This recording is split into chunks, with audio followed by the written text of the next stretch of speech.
മുഖത്തെ കറുപ്പ് മാറാൻ.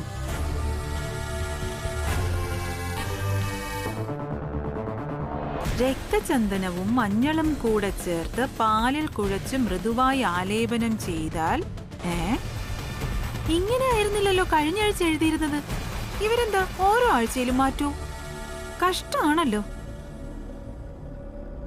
നമസ്കാരം മാഡം.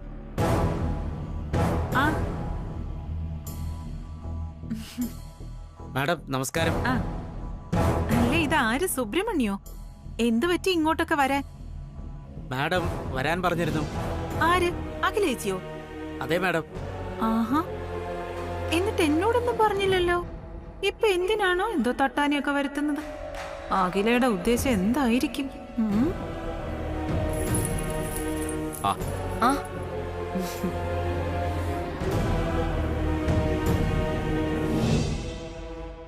നമസ്കാരം സാർ. നമസ്കാരം മാഡം. നമസ്കാരം.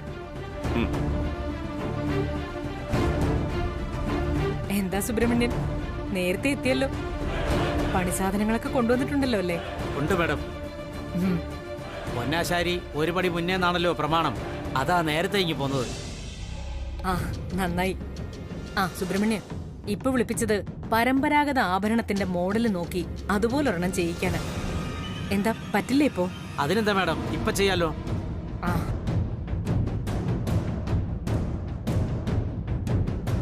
വള വേണോ, മാല വേണോ, കമ്മൽ വേണോ, ഏതാണെന്ന് പറഞ്ഞാൽ മതി, അതുപോലെ ചെയ്യാം. ചെയ്യേണ്ടത് ഒരു ലോക്കറ്റ് ചെയ്യാനാണ്, ട്രഡീഷണൽ സ്റ്റൈൽ.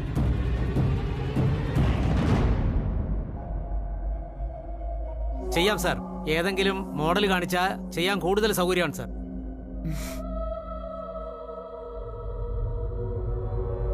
മോഡലൊക്കെ കാണിച്ചു തരാം. അതുപോലെ ഒരേ അച്ചില് തീർത്ത രീതിയിൽ വേണം ചെയ്തു തരാൻ. അതൊരു പ്രശ്നമേ അല്ല മാഡം. മോഡൽ കാണിച്ചാൽ ഏതാണ് പുതിയത് ഏതാണ് പഴയതെന്ന് തിരിച്ചറിയാൻ പറ്റാത്ത രീതിയിൽ ചെയ്യാൻ പറ്റും. മോഡൽ കാണിച്ചാൽ മാത്രം മതി. കല്യാണി. മാഡം ഇങ്ങ് വരൂ. കല്യാണിയുടെ കഴുത്തിൽ കിടക്കുന്ന ഈ ചെയിൻ കണ്ടില്ലേ? ഇതുപോലെ ഇതേ മോഡലിൽ വേണം പുതിയത് ചെയ്തു തരാൻ.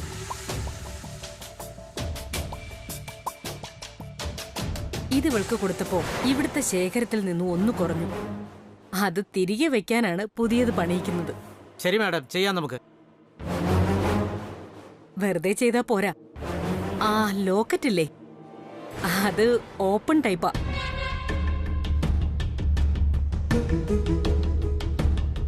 അതിൽ എന്റെ അച്ഛന്റെ അമ്മയുടെയും ഫോട്ടോ ഉണ്ട്. അതാണ് ഹൈലൈറ്റ്. കല്യാണി, അതൊന്ന് ഓപ്പൺ ചെയ്ത് കാണിച്ചു കൊടുക്ക്. സുബ്രഹ്മണ്യൻ ഒന്ന് കാണട്ടെ.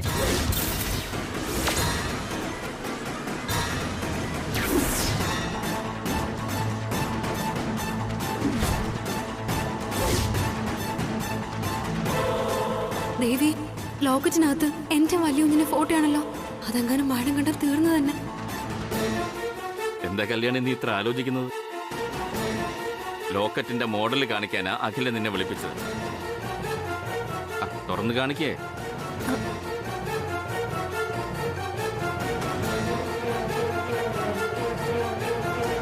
നീ വെറുതെ കൺഫ്യൂഷൻ ആവണ്ട. പുതിയത് പണിയിക്കാൻ വേണ്ടിട്ടാ. ലോക്കറ്റ് ഓപ്പൺ ചെയ്ത് കാണിക്ക്.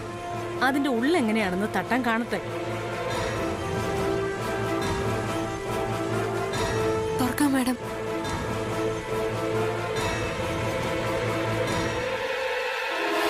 ദേവി, ഇതെന്ത് പരീക്ഷണം ഇത്? ഞാനിതിപ്പോ എങ്ങനെ തുറന്ന് കാണിക്കാം?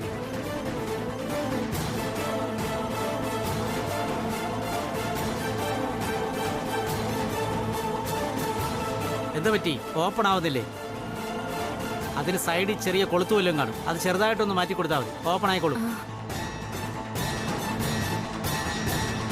വളരെ പഴക്കമുള്ള ചെയിനല്ലേ, അതാ ഓപ്പൺ ആവാൻ ഇത്ര താമസം. കല്യാണി, സമാധാനത്തിൽ ഓപ്പൺ ആക്കിയാൽ മതി, വിപ്രാളമൊന്നും വേണ്ട. നിന്ന് തുള്ളാതെ ലോക്കറ്റ് ഓപ്പൺ ആക്കടി.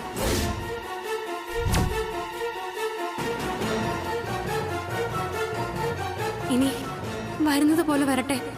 ഓപ്പൺ ആക്കാതെ വേറെ വഴിയില്ല. ദേവി,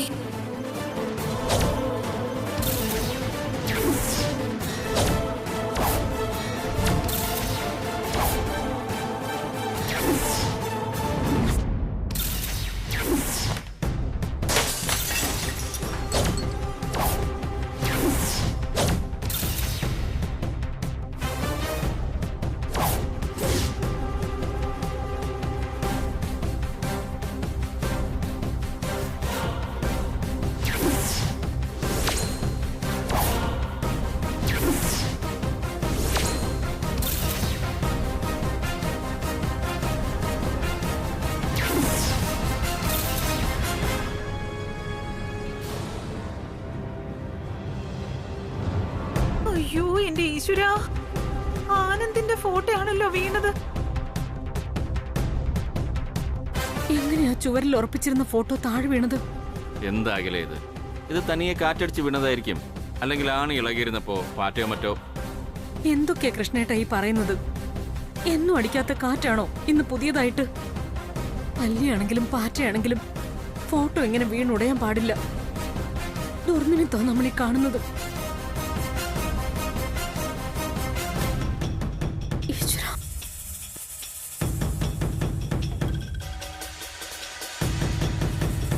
സുബ്രഹ്മണ്യ, ഇന്നിനി സ്വർണം ഉണ്ടാക്കുന്നതിനെ കുറിച്ചുള്ള ചർച്ച വേണ്ട. പോയിട്ട് പിന്നൊരു ദിവസം വന്നോളൂ. ശരി മാഡം. ശരി സാർ, പോയിട്ട് വരാം. എന്റെ വെളിപ്പെടുത്തമ്മേ, നീ കാത്തു. ആ, ഇനി ഈ വീട്ടിൽ എന്തൊക്കെ ദുരന്തങ്ങളാണോ ദൈവമേ വരാൻ പോകുന്നത്. ആലോചിക്കുമ്പോ തന്നെ പേടിയാവുന്നു. ആരും കൂടുതൽ ഒപ്പാരിടണ്ട. കല്യാണി, മാഡം. ചില്ലൊക്കെ തൂത്തുവാരി വൃത്തിയാക്ക്. ശരി മാഡം.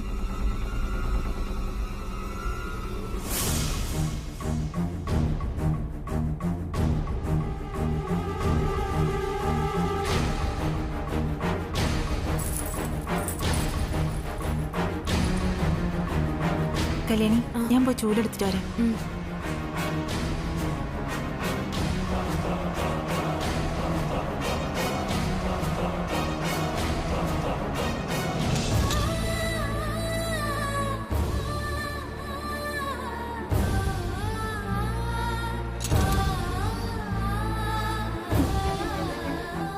എന്നെ രക്ഷിക്കാൻ വേണ്ടിയാണല്ലേ വല്യ കുഞ്ഞ് ഇങ്ങനെ താഴെ വീണ.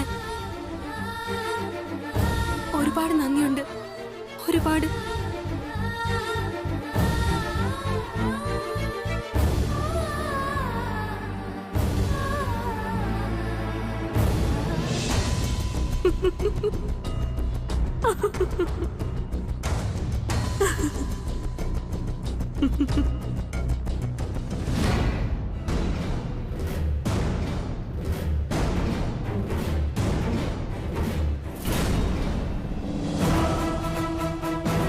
മാഡം നല്ല സന്തോഷത്തിലാണെന്ന് തോന്നുന്നു. നല്ല സന്തോഷമൊന്നുമില്ല, ചെറിയൊരു സന്തോഷം. എന്നാലും സന്തോഷം സന്തോഷം തന്നെയല്ലേ? ഒരുവന്റെ വാക്കുകൾ അപരന്റെ കാതുകൾക്ക് സംഗീതമാകുമെന്ന് നീ കേട്ടിട്ടുണ്ടോ? ഇല്ല മാഡം, അതെന്താണെന്ന് മനസ്സിലായില്ല. മനസ്സിലാവില്ല. അതിനെ വല്ലതൊക്കെ വായിച്ച് വിവരം വേണം. നിന്നിലൊക്കെ അത് പ്രതീക്ഷിക്കുന്നതേ തെറ്റ്. എന്തായാലും ഒന്ന് മനസ്സിലാക്കിയാൽ മതി. നിന്റെ വാക്കുകൾ ഇന്ന് ഈ പ്രിയങ്കയുടെ കാതുകൾക്ക് സംഗീതമാണ്.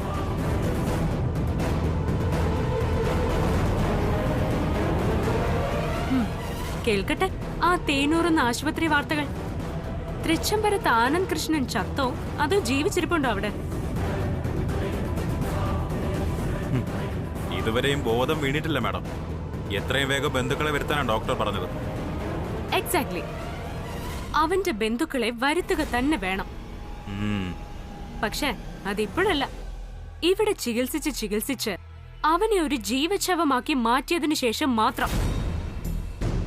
എന്നിട്ട് വേണം ഈ ലോകത്ത് കിട്ടാവുന്ന ഏറ്റവും വലിയ ചികിത്സ എനിക്ക് അവന് കൊടുത്ത് അവനെ ചാകാതെ കിടത്താൻ.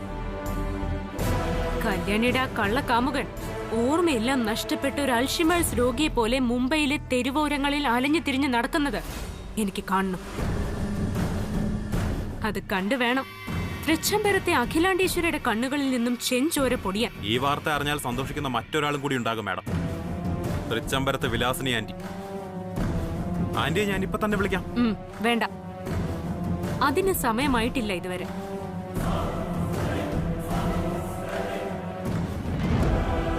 തൽക്കാലം നമ്മൾ സൈലന്റ് ആയിരിക്കണം. ഇപ്പോഴത്തെ സിറ്റുവേഷന് നല്ലത് അതാണ്. ശരി മാഡം, ഞാൻ പറയില്ല.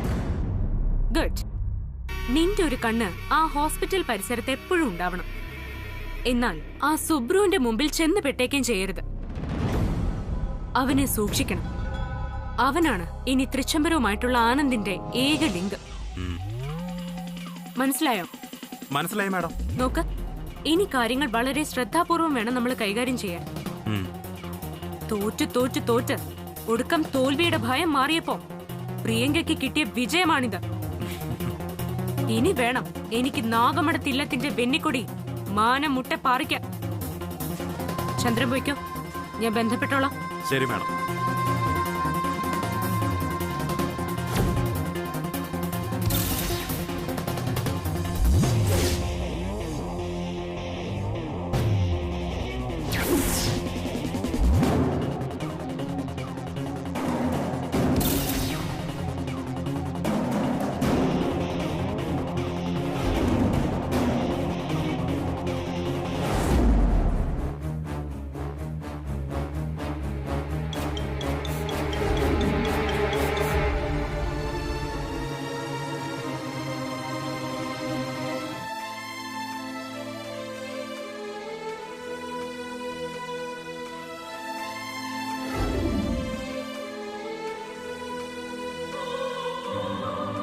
ദേവി, മഹാമായ, എന്റെ ഉള്ളില് എന്തോ ഒരു ആദി പെരുകി പെരുകി വന്നോണ്ടിരിക്കുക. 3 നേരം ഞാൻ വിളിച്ചാലേ ആഹാരം കഴിക്കുള്ളൂ പറഞ്ഞ വലിയ കുഞ്ഞ് ഇപ്പൊ ഫോൺ വിളിച്ചിട്ട് എടുക്കുന്ന പോലുമില്ല. മെസ്സേജിന് മറുപടിയില്ല. വലിയ കുഞ്ഞിന് എന്തോ സംഭവിച്ചിട്ടുണ്ടെന്നുള്ളത് തീർച്ചയാ. ദേവിക്കറിയല്ലോ, എന്ത് സങ്കടം വന്നാലും ഈ കല്യാണി ഓടി വരുന്നത് ഇവിടേക്കാ. എനിക്ക് പേടി തോന്നുന്നു. ദേവി അല്ലാതെ എനിക്ക് വേറെ ആരുമില്ല. നീ വേണം എന്റെ വലിയ കുഞ്ഞിനെ കാക്കാൻ. വലിയ കുഞ്ഞിനെ ഫോണിൽ വിളിച്ച് എനിക്ക് നേരിട്ട് സംസാരിക്കണം. എന്നാലേ ഈ മനസ്സിനൊരു സമാധാനം കിട്ടും. നീ വേണം ഇതിനൊരു പരിഹാരം ഉണ്ടാക്കി തരാൻ. ദേവി, എന്റെ എല്ലാ സംശയങ്ങൾക്കും പൂവിട്ട് നോക്കുമ്പോഴാണ് നീ മറുപടി തരാറുള്ളത്. എന്റെ വലിയ കുഞ്ഞിന് ഒരാപത്തും ഇല്ലെങ്കിൽ പൂവിടുമ്പോ ഇലയിൽ അത് വട്ടത്തിൽ തന്നെ വീഴണം. ദേവി, കാത്തോളണേ.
പൂവെല്ലാം പുറത്താണല്ലോ വീണത്.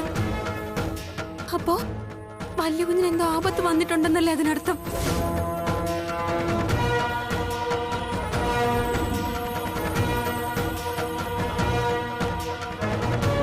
എന്റെ ദേവി, പരീക്ഷിക്കണേ? ഞാനതിന് എന്ത് തെറ്റാ ചെയ്തേ?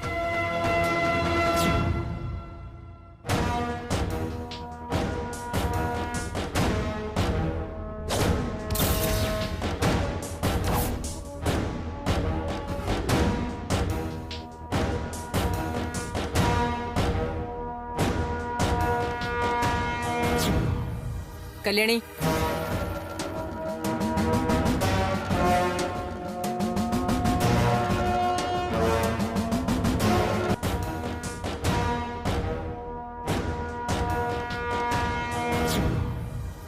കല്യാണി,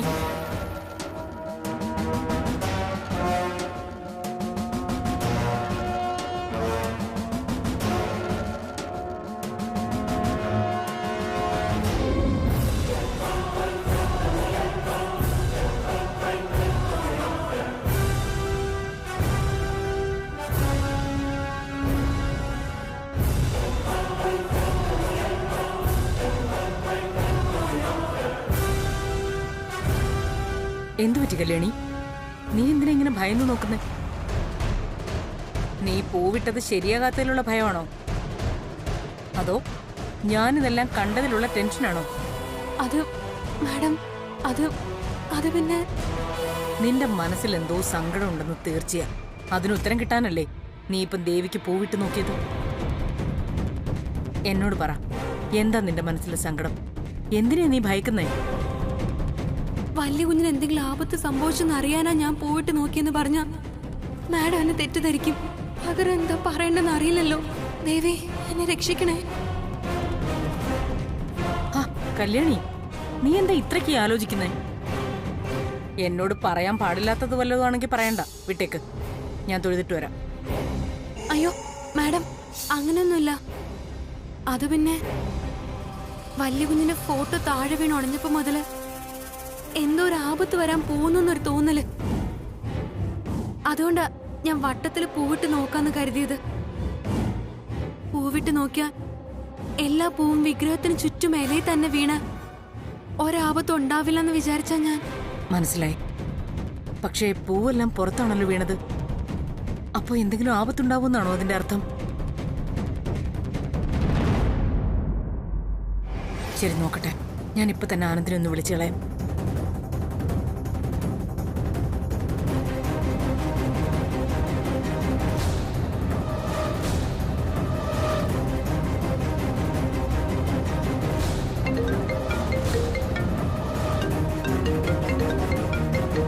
അയ്യോ, അഖിലാന്റി ആണല്ലോ. ആന്റി എന്തെങ്കിലും ചോദിച്ചാൽ ആകെ കുഴപ്പമാവും. തൽക്കാലം ഫോൺ സൈലന്റ് ആക്കിയിട്ടേക്കാം.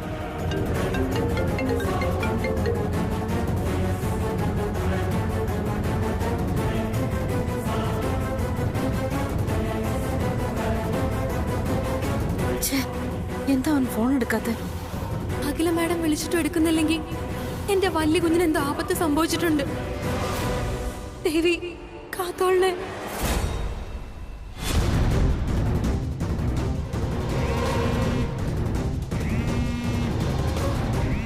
വീണ്ടും അഖിലാന്റിയുടെ ഫോൺ.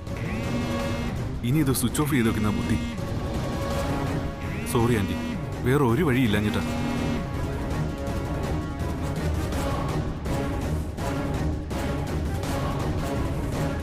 ഓ, ഇനി ഏതായാലും ആരും വിളിക്കില്ല. സ്വിച്ച് ഓഫ് പറയുന്നല്ലോ. എന്ത് തിരക്കിലാണെങ്കിലും എന്റെ ഫോൺ അവൻ അറ്റൻഡ് ചെയ്യുമായിരുന്നു. എന്തു പറ്റിയവന്?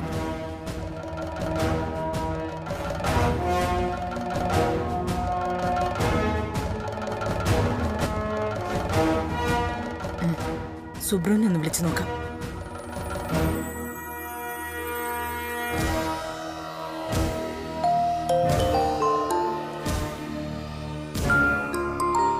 എന്റെ ഈശ്വര, ദേ അഖിലാന്റി എന്റെ ഫോണിൽ വിളിക്കുന്നു. ഇതും ഇനി സ്വിച്ച് ഓഫ് ചെയ്തേ രക്ഷയുള്ളൂ.